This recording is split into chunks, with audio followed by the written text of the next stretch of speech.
professores.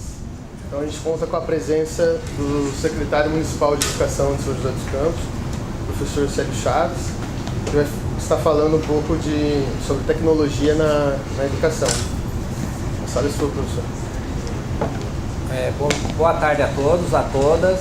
Queria cumprimentar os organizadores e a Unifesp por essa iniciativa e dizer que o programa Escola Interativa, ele é um programa ambicioso, ele é um programa que não é um programa de tecnologia, ele é um programa que está voltado para a pedagogia, um processo de ensino-aprendizagem. Então a gente tem um objetivo com esse programa, que é aproximar o professor de sala de aula da tecnologia, dos recursos modernos que nós temos hoje para o processo de ensino-aprendizagem. Vocês devem saber que o que conforma a escola atual foi a invenção do quadro negro. O quadro negro foi inventado por volta de 1850 e ele criou essa estrutura que nós temos hoje, que é a estrutura do quadro e da sala. O quadro limita o espaço para que você possa desenvolver o processo de ensino-aprendizagem. E a tecnologia moderna, principalmente com a internet, possibilita você superar esse espaço fechado das quatro paredes. Então, o conceito do nosso programa, o programa da gestão do prefeito Carlinhos, é um conceito que ele não está focado na tecnologia, está focado na interação no processo de ensino-aprendizagem. Ele é um programa aberto, ele é um programa que procura trabalhar com o que tem hoje senso comum no âmbito da tecnologia, de uma forma simples, para que o professor possa agregar valor à sua aula. Então esse programa tem 5 grandes princípios. O primeiro princípio é a tecnologia robusta, uma infraestrutura robusta de tecnologia.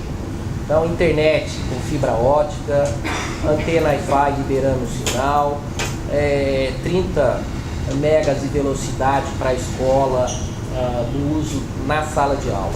Hoje, 30 mega é pouco, se a gente imaginar no mercado, mas numa escola pública que na média você não tem acesso à internet, ou quando tem, não chega a 1 mega, você está multiplicando aí por 30, 60 vezes esse acesso.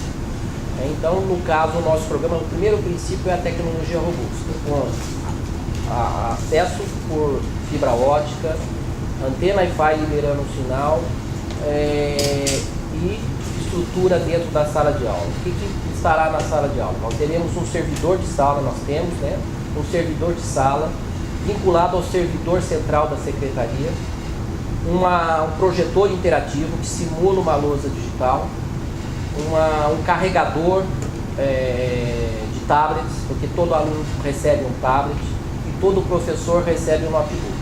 E todos esses equipamentos conversam entre si e com o servidor da sala e com o servidor central. Então esse é o primeiro princípio. É lógico que essa estrutura, ela precisa que você tenha uma escola organizada. Então, que uma escola que já tenha uma infraestrutura anterior de entrada de carga elétrica, que é um dos grandes problemas do PROUCA, do Programa do Computador por Aluno, é que as escolas normalmente não estavam preparadas para receber esses equipamentos. Então você tem que mudar a carga de entrada. Às vezes você tem uma sala que chovia dentro, ou que não tem uma infraestrutura, uma escola que não tem banheiro, uma escola que não tem condições mínimas de funcionamento. Não é o caso da rede municipal de São José dos Campos. Então nós estamos falando aqui da infraestrutura no sentido específico, que é a infraestrutura tecnológica. Esse é o primeiro princípio, que os outros equipamentos de infraestrutura, a rede municipal de São José tem uma infraestrutura significativa. Segundo grande princípio, e aí a chave do nosso programa, o programa é focado no professor. Por que focado no professor? Porque o professor, ele é o elemento chave do processo de ensino-aprendizagem. Usando uma imagem que talvez não seja mais adequada, mas eu acho que ela, se a gente imaginar o aluno como dirigindo um carro, o carro quebra, você vai chamar quem a consertar, né? Você chamar o mecânico, né? O professor é o mecânico do processo de ensino-aprendizagem, né? Ele é aquele que dá condição para que o aluno possa se desenvolver. Então ele é um programa que não é focado no aluno, ele é focado no professor. E aí nós temos que resolver um problema fundamental, que é a resistência do professor ao uso das novas tecnologias e a resistência do ser humano em geral à mudança. Então o foco é o professor e é um processo de convencimento, de envolvimento emocional do professor, afetivo, né, do uso de recursos psicanalíticos, vamos dizer assim, para que o professor possa aderir ao programa. A nossa expectativa, quando iniciamos o programa, era que a gente conseguisse que 30% dos professores aderissem ao uso desses recursos. E hoje nós estamos conseguindo já quase 100%. Né? Porque todas as salas do município de aula estão recebendo esse conjunto de equipamentos. Nós temos hoje 600 salas de ensino fundamental. Todas as escolas de educação infantil vão receber pelo menos uma sala com esse equipamento, porque aí no caso da educação infantil ela vai estar na sala de leitura, que é a biblioteca da educação infantil. E esse programa também vai chegar à educação de jovens e adultos. Então, nosso primeiro princípio, infraestrutura robusta. Segundo, foco no professor. Terceiro princípio, desenvolvimento das competências dos professores, que o professor possa exercer a sua autonomia. É lógico que a autonomia não é independência. Por quê? Porque o professor atua dentro de uma Constituição, dentro de uma lei de diretrizes e bases da educação, de um plano nacional de educação, de regras estabelecidas. E dentro dessas regras estabelecidas, de uma legislação, de objetivos da política educacional do país, nosso objetivo é estimular o professor a exercer sua criatividade, exercer a sua competência que ele tem da sua carreira anterior, com a lousa, com o giz, e ele poder agregar esses recursos tecnológicos para ele poder qualificar a sua aula, ele poder desenvolver potenciais que ele não tinha quando ele não tinha esses recursos. Quarto grande princípio, e é um pilar também, né? São dois grandes pilares do programa: o professor e a família, né? Todos conhecem que o que estrutura a escola, do ponto de vista do processo de ensino-aprendizagem, em grande medida, é a participação da família. Né?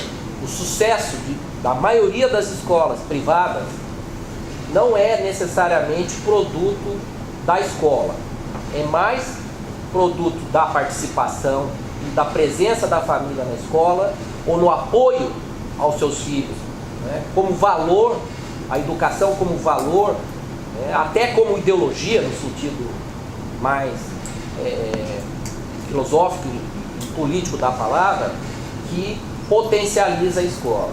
Então, o quarto grande princípio do nosso programa é trazer a família para dentro da escola, incluir digitalmente a família. Porque o aluno, ele está incluído dentro da escola, mas a família, ela está fora. Então você trazer a família e você integrar a família a esse processo de inclusão digital e esse processo do acompanhamento do recurso tecnológico que está sendo colocado na sala de aula, ele poder acompanhar. Se antes ele acompanhava no caderno, ele poder acompanhar no tablet, né, o desenvolvimento e o desempenho do aluno. E o quinto e último grande princípio é pactuar isso com a sociedade. Por quê? Porque um programa dessa dimensão que nós estamos fazendo, ele envolve um grande investimento financeiro. E ele tem que ser uma política de Estado, não pode ser uma política de governo. Porque uma política de governo, ela não tem necessariamente continuidade. Um governo municipal, ele dura muito pouco. 4 anos é um tempo muito pequeno, se você pensar o processo educacional. O processo educacional é um processo geracional. você tem que trabalhar no longo prazo.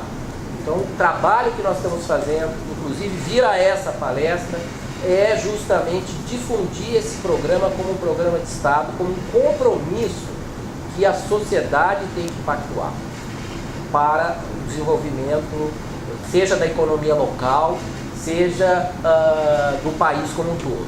Então, um programa que ele foi pensado pelo atual governo, mas ele passou por uma aprovação na Câmara Municipal e deixou de ser uma política de governo e passou a ser uma política de Estado na medida que foi pactuado na Câmara dos Vereadores.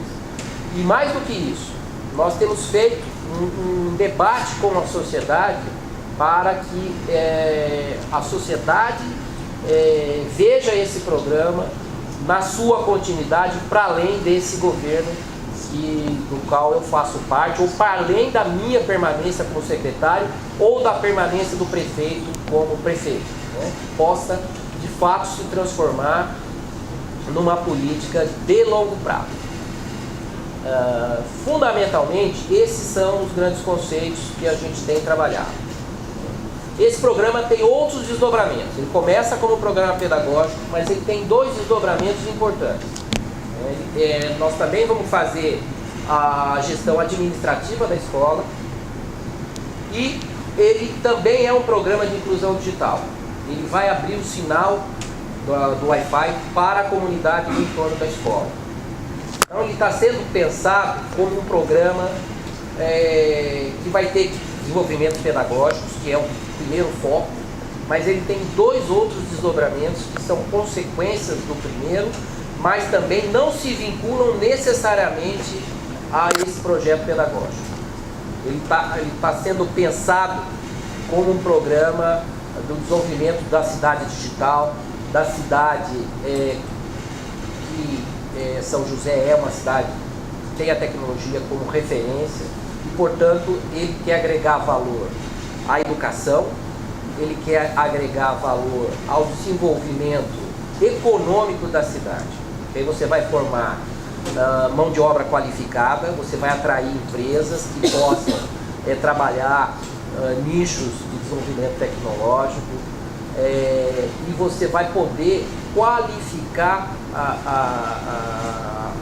o uso de recursos tecnológicos para a economia e para o desenvolvimento no sentido amplo, dentro de uma abordagem humanista, de uma abordagem que trabalha a questão da equidade, da justiça social, da igualdade, né? Porque ele é um programa, em última instância, que socializa a tecnologia para todos e, portanto, ele é um programa que busca uma visão mais humana do uso do recurso tecnológico. Bom?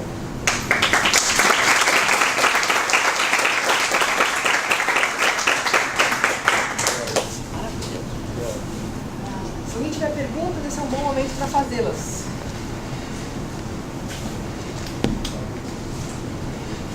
Bom, eu haverá algum investimento para os professores, para a formação, para a capacitação dos professores? Justamente, ele é um programa que está focado na formação do professor. Nós começamos o programa formando o professor. Num primeiro momento, qual é o investimento que nós estamos fazendo? O uso do projetor interativo. Por isso, nós estamos trabalhando da maneira mais pé no chão. Nós estamos trabalhando com software proprietário. Por que nós estamos trabalhando com software proprietário? Porque ele trabalha com o senso comum da tecnologia. Nós não começamos pelo Linux, nós não estamos trabalhando os recursos tecnológicos que, vamos dizer assim, que não são usuais, que a gente está partindo da realidade do professor. Então, no primeiro momento, ele tem 18 horas de formação para o uso do projetor interativo. Ele tem depois uma formação para o gerenciamento de todo o sistema, porque o sistema conversa, né? Então o notebook conversa com o tablet, então tem um sistema de gerenciamento e o uso desses recursos em sala de aula. Então, ele tem 30 horas de formação.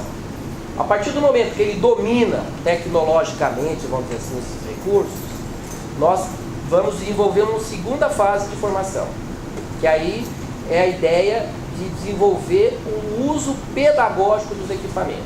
Então, por exemplo, nós temos conversado com algumas instituições, o ITA é uma delas, que tem uma experiência de uma sala interativa, e nós estamos, como eu disse, fazendo 600.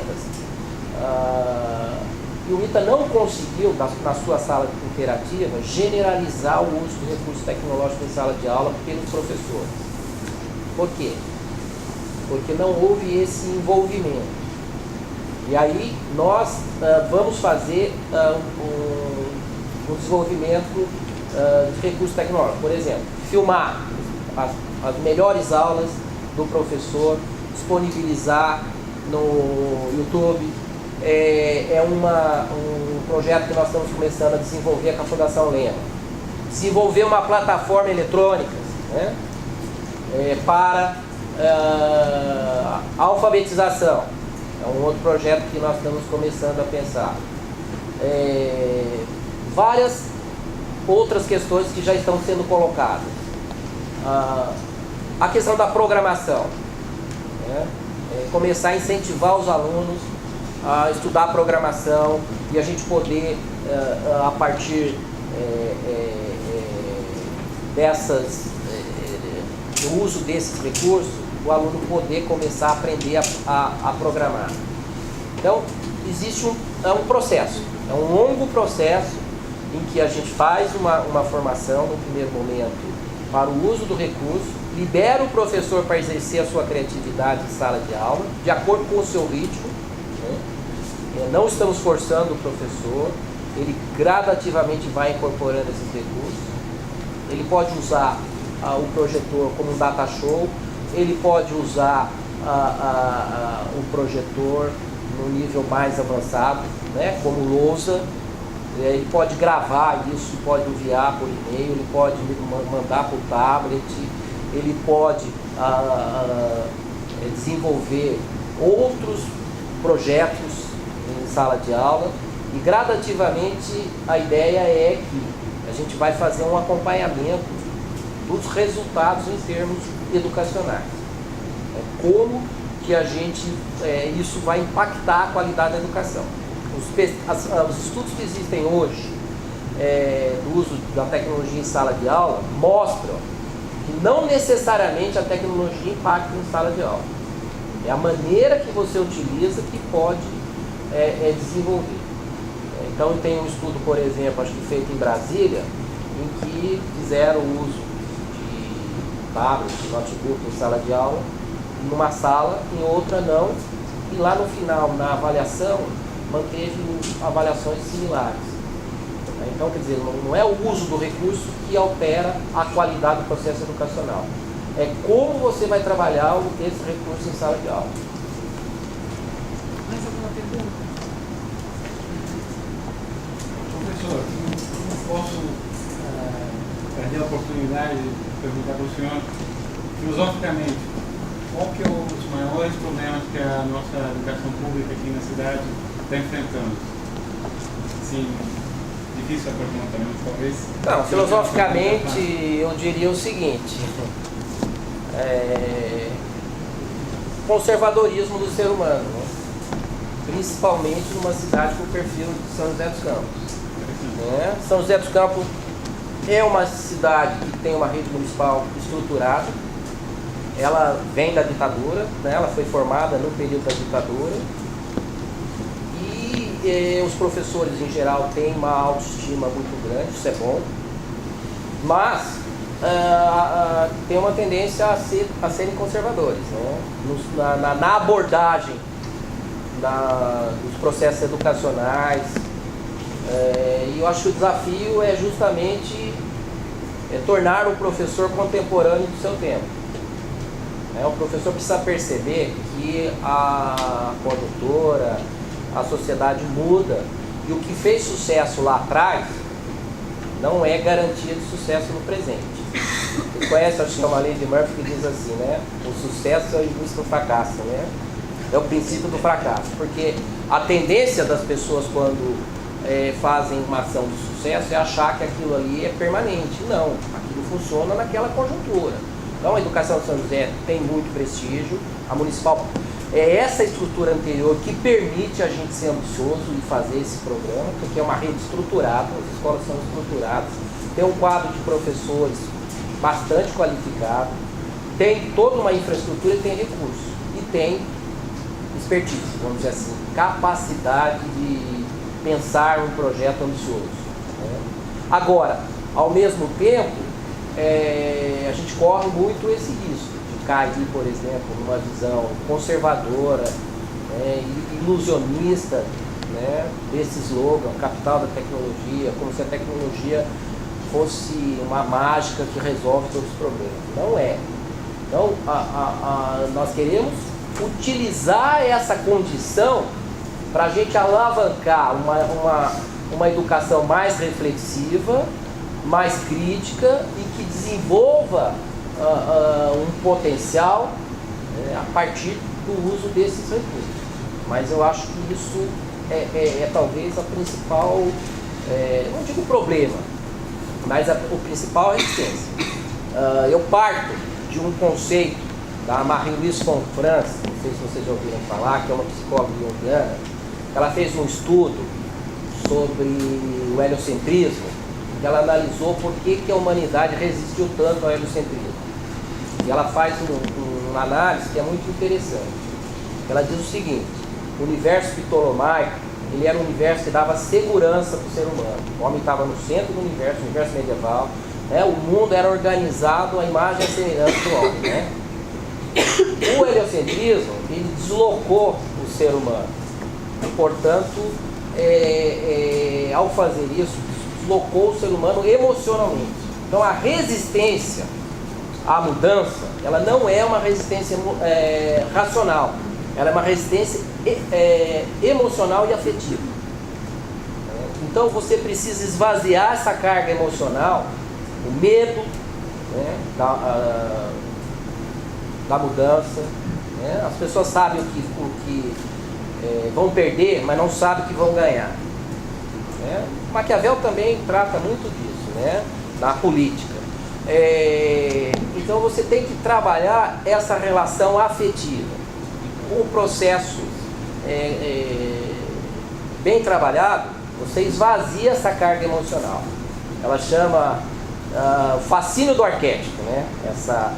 Essa carga emocional que leva as pessoas a resistir à mudança. Então, acho que essa é a chave do convencimento, né?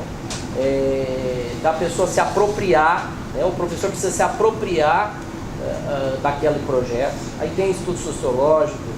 Você pega o Michael Fullan, que é um canadense que trabalha com políticas educacionais, ele fala: o grande problema de você fazer uma mudança é que quem formula a mudança não é quem implementa, e quem implementa é quem não formulou. Portanto, às vezes a pessoa não entende o que está implementando, não concorda com o que está implementando.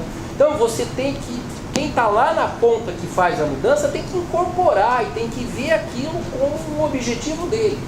Por isso que nós estamos investindo no professor, ele se apropriar desse projeto, dessa ideia, como uma coisa dele. Porque não adianta o prefeito querer, o secretário querer, a equipe dirigente da secretaria querer. O que vai garantir que aquilo funcione é o professor lá na ponta assumir. E ele querer